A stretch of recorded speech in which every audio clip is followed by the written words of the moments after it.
Hi friends, welcome to Rasul Sunset channel. போயிட்டு இன்றைய சில முக்கிய செய்திகளை பார்ப்போம். அதுக்கு முன்னாடி என்னோட சேனல் லைக் பண்ணுங்க, சப்ஸ்கிரைப் பண்ணுங்க, ஷேர் பண்ணுங்க. மேலும் பெல் பட்டனை பிரஸ் பண்ணுங்க. குவைத்தில் வைசிப் எல்லை கடவையில் நள்ளிரவில் நடந்த ஒரு தோல்வியுற்ற தப்பிக்கும் முயற்சி சமீபத்திய ஆண்டுகளில் மிகவும் சிக்கலான குடியுரிமை மோசடி வழக்குகளில் ஒன்றை அமலப்படுத்தியுள்ளது. இது 3 போலிகளை கைது செய்வதற்கும் 133 நபர்கள் உள்ளடக்கி சட்டவிரோத குடியுரிமை தொடர்புகளை வெளிப்படுத்துவதற்கும் வழிவகுத்தது. இந்த வழக்கு அமைதியாக ஆனால் வெடிக்கும் விதமாக இரவு 8 மணி அளவில் தொடங்கியது. குவைத் குடியுரிமை பெற்ற ஒருவர் போதைப்பொருள் தொடர்பான வழக்கில் 7 ஆண்டு சிறை தண்டனை தவிர்ப்பதற்காக நுவைசிப் வழியாக நாட்டை விட்டு சட்டவிரோதமாக தப்பிச் செல்ல முயன்றார். எல்லை அதிகாரிகள் அவரை தடுத்து நிறுத்தி முன்னெச்சரிக்கை சோதனையின் போது அவரது முதல் மற்றும் கடைசி பெயர்களை மட்டுமே கொண்ட அதிகாரப்பூர்வ வளைகுடா ஆவணங்களை கண்டுபிடித்தனர். பயோமெட்ரிக் கைரேகை உடனடியாக எச்சரிக்கையாக இருந்தது. குவைத் தரவுதளத்தில் அந்த நபர் தோன்றிய போது புலனாய்வாளர்கள் ஒரு முக்கியமான முரண்பாட்டை கண்டறிந்தனர். அவரது முதல் மற்றும் 2வது பெயர்கள் பதிவுகளில் பொருந்தின, ஆனால் அவரது 3வது மற்றும் 4வது பெயர்கள் முற்றிலும் வேறுபட்டன. இது அவரது தேசியத்தின் நம்பகத்தன்மையில் கடுமையான சந்தேகத்தை ஏற்படுத்தியது. சில நிமிடங்களுக்குள் துறைமுக ஆணையத்திற்கும் தேசிய புலனாய்வுத்துறைக்கும் இடையே ஒருங்கிணைப்பு தொடங்கியது. இரவு 10 மணி அளவில் அந்த நபரின் தந்தை வேறு அடையாளத்தின் கீழ் வளைகுடா ஆவணங்களை பயன்படுத்தி போலியான ஆவணங்கள் மூலம் குவைத் குடியுரிமையை பெற்றுள்ளார் என்பதை புலனாய்வாளர்கள் உறுதிப்படுத்தியதை அடுத்து பாதுகாப்பு எச்சரிக்கை விடுக்கப்பட்டது. அறுவை சிகிச்சை விரைவாக நடந்தது. அதிகாலை 2 மணி அளவில் தந்தை குவைத்தை விட்டு தப்பி செல்ல முயன்றார். அவரது உடனடியாக தடுத்து நிறுத்தப்பட்டார். அவர் தப்பி செல்வதற்கு முன்பே பாதுகாப்பு எச்சரிக்கை மூடப்பட்டது. விசாரணையின் போது அவர் ஒரு குவைத் குடிமகனுடன் பொய்யாக இணைந்ததாகவும் உயிரியல் ரீதியாக தனது சொந்தமில்லாத ஒரு தந்தையின் கீழ் பதிவு செய்ததாகவும் வெளிப்படையாக ஒப்புக்கொண்டார். மகன் கைது செய்யப்பட்டதிலிருந்து தந்தை காவலில் வைக்கப்பட்டது வரையிலான முழு சம்பவம் சில மணி நேரங்களுக்கு வெளிப்பட்டது. இது குவைத்தின் பாதுகாப்பு நிறுவனங்களின் உயர்மட்ட ஒருங்கிணைப்பு மற்றும் செயல்பாட்டு திறனை அடிக்கோடிட்டு காட்டுகிறது என்று வட்டாரங்கள் வலியுறுத்தின.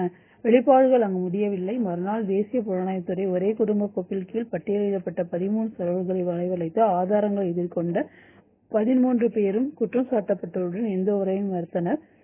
இறந்த அவர்களின் தந்தை 2 தொடர்பில்லா நபர்களை தேசிய கோப்பில் சகோதரர்களாக மோசடியாக சேர்த்ததாக ஒப்புக்கொண்டனர்.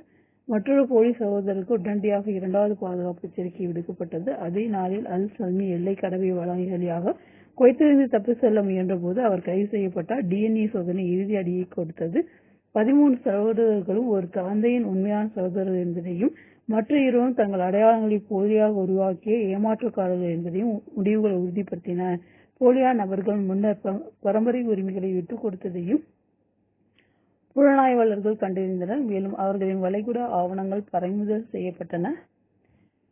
மோசடியின் அளவு திரைப்பூட்டும் வகையில் இருந்தது. குற்றவாளி மகன் குடியுரிமை கோப்பின் 79 நபர்கள் தொடர்புடையவர்கள், 2வது போலி சகோதரர்கள் மேலும் 54 நபர்களுடன் தொடர்புடையவர். இதனால் சட்டவிரோதமாக குடியுரிமை பெற்ற நபர்களின் மொத்த எண்ணிக்கை 133 உயர்ந்தது. வாழ்க்கை மூடிமறைக்க 4 தீர்க்கமான சான்றுகள் இருந்தன. மரபணு கைரேகை சோதனை, வெளிப்படையான ஒப்புதல் வாக்குமூலம், மரபுரிமை கையாளுதல் பதிவுகள், அதிகாரப்பூர்வ வளைகுடா ஆவணங்கள். ஒற்றை எல்லை கைது நடவடிக்கையாக தொடங்கியது. ஒருங்கிணைந்த பாதுகாப்பு நடவடிக்கைகளால் சில மணி நேரங்களில் அகற்றப்பட்ட தொலைநோக்கு மோசடி வலையமைப்பை அம்பலப்படுத்துவதுடன் முடிந்தது.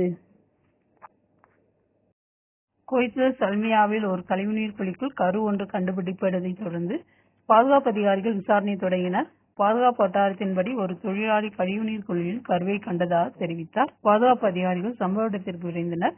விசாரணை தொடங்க தடவியல் சான்றுகள் சேகரிக்கப்பட்டன.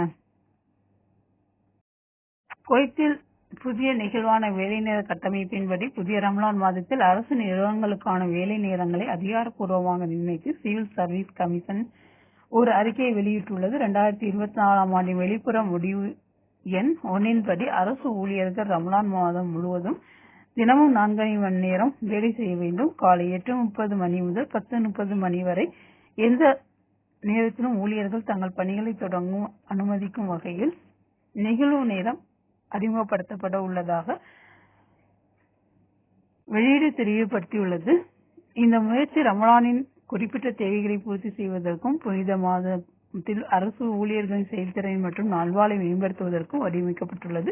திருத்தப்பட்ட வேலை நேரங்களை சீராக செயல்படுத்துவதை உறுதி செய்வதற்காக அரசு நிறுவனங்கள் முழுவதும் ஒரே மாதிரியாக பயன்படுத்த வேண்டிய அனைத்து தேவையான நேரங்கள் விதிகள் விரிவான முடிவில் அடங்கும். ரமலானின் ஆன்மீக முக்கியத்துவத்தை மதிக்கும் ஒரு சீரான செயல்பாட்டு வேகத்தை பராமரிக்க இந்த வழிகாட்டுதல்களை பின்பற்றுவதன் முக்கியத்துவத்தை சிவில் சர்வீஸ் கமிஷன் வலியுறுத்துகிறது.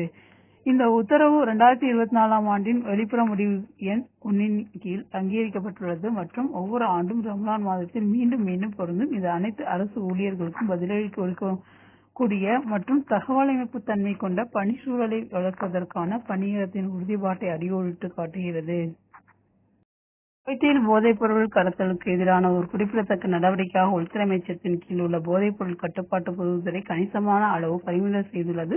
சுமார் 2 லட்சம் குவைத் தினார் மதிப்புள்ள ஒரு பெரிய அளவிலான சட்டவிரோத போதைப் பொருட்களை பறிமுதல் செய்துள்ளது. இந்த நடவடிக்கையின் முடிவில் 10 கிலோகிராம் உயர் தூய்மை ஹெராயின் மற்றும் மெத்தம்பேத்தமைன் கைப்பற்றப்பட்டன. இது சமூகத்தை பாதிக்கும் போதைப் பொருள் அச்சுறுத்தலை எதிர்த்து போராடுவதில் அமைச்சகத்தின் உறுதியான அர்ப்பணிப்பை காட்டுகிறது.